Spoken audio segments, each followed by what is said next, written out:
Hey, so we are going to pick back up in Psalm 1:6 and finishing this out. I'm going to read it again. Excuse me. Psalm 1:6. For the Lord knows and is fully acquainted with the way of the righteous, but the way of the ungodly, those living outside God's will, shall perish, end in ruin, and come to naught. Now, the Lord knows where we are. He is constantly watching over us, and He is fully acquainted with the way of the righteous. So, acquainted infers having a personal knowledge.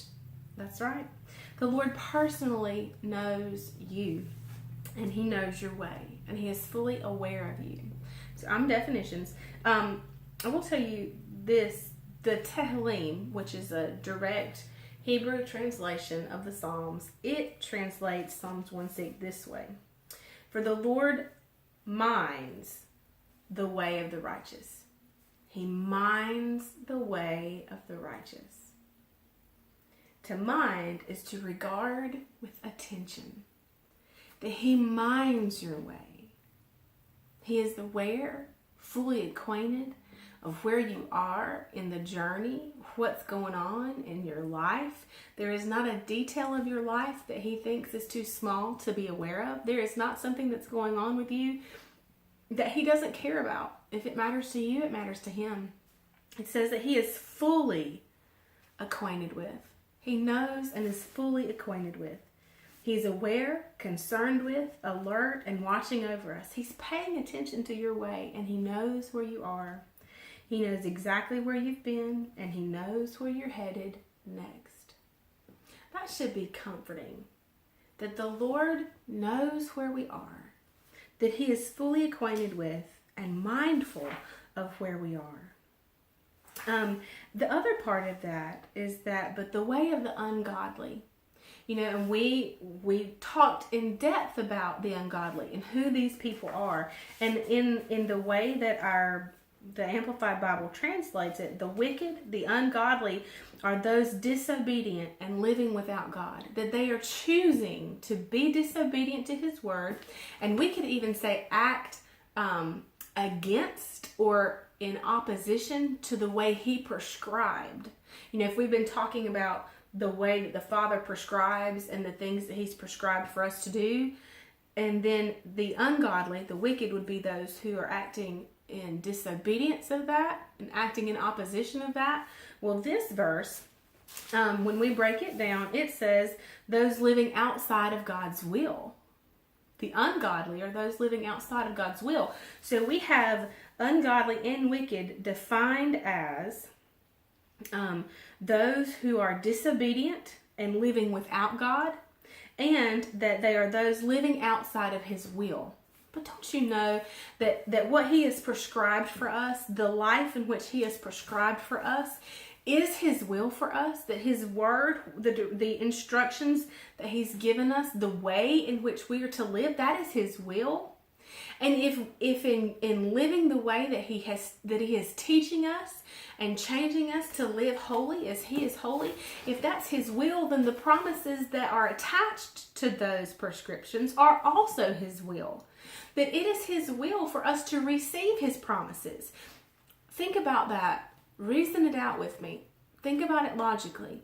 If it is His will that we live as He prescribed, if we live in His rightness and in His way of doing and being right, if we do that, and it is His will, then the promises that accompany those living and doing right, living in His righteousness and His way of doing things, the promises that accompany that are also His will. That it is also His will for you to experience those promises. If His will, I'm going to say it again, I feel like I'm rushing, and I don't want to rush it because I want us to get it. I want to get it. If it is the Father's will for me to live a certain life and in a way, in such a manner that He has prescribed, if it is His will for me to live in His way of doing and being right, then the promises that accompany living and living in His way of doing and being right are also His will. Because see, His promises are true. So if I live that way, I'm going to receive those promises. And He knows that. That was his plan all along, that we would live a good life, a life where it was, my goodness, y'all, the Garden of Eden was his plan for us. And so these promises and these prescriptions, his prescribed way for us to live is his way to navigate through this fallen, broken world. That if we will hearken to the voice of the Lord and do what our Father says do and say what our Father says say, then we will experience the promises of our Father made manifest in our life. But if we can't do what he says do, and we can't say what he says say, then we won't, or we can't experience those promises in our life. And see, that is where, grace and the law kind of get a little muddy, in that the law had it all written down. Do this, do this, do this, do this, do this. Grace, he says, I will write my law on their hearts.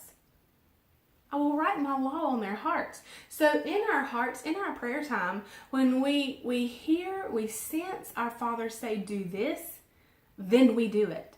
And when we hear him say, do this, then we do it. See, we don't do it because necessarily we've read it and he says to do it, but we do it because he is molding us and he's changing us, and our spirits are sensitive to his spirit.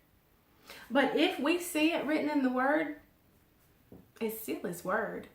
And it has not changed. Jesus didn't come to change the law. He came to fulfill it. But even at that, the way in which we live, good has not changed. What God considered good is still good. And what God considered bad is still bad. What he considered wrong is still wrong. His standards have not changed. Think about that. God's standards have not changed. Now, the punishment for sin has already been carried out in Jesus. Let's go. I know we're well over our time, but we've really gotten into some depth this week, I believe. If we go to the book of Isaiah, I love Isaiah, especially going into the Easter season. But Isaiah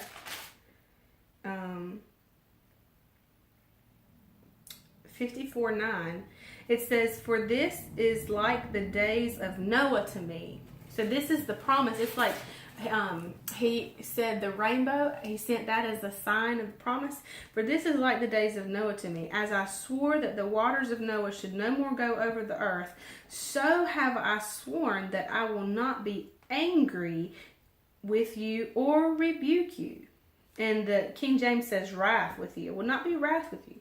Then he says, "For though the mountains should depart, and the hills be shaken or removed, yet my love and kindness shall not depart from you, nor shall my covenant of peace and completeness be removed, says the Lord, who has compassion on you."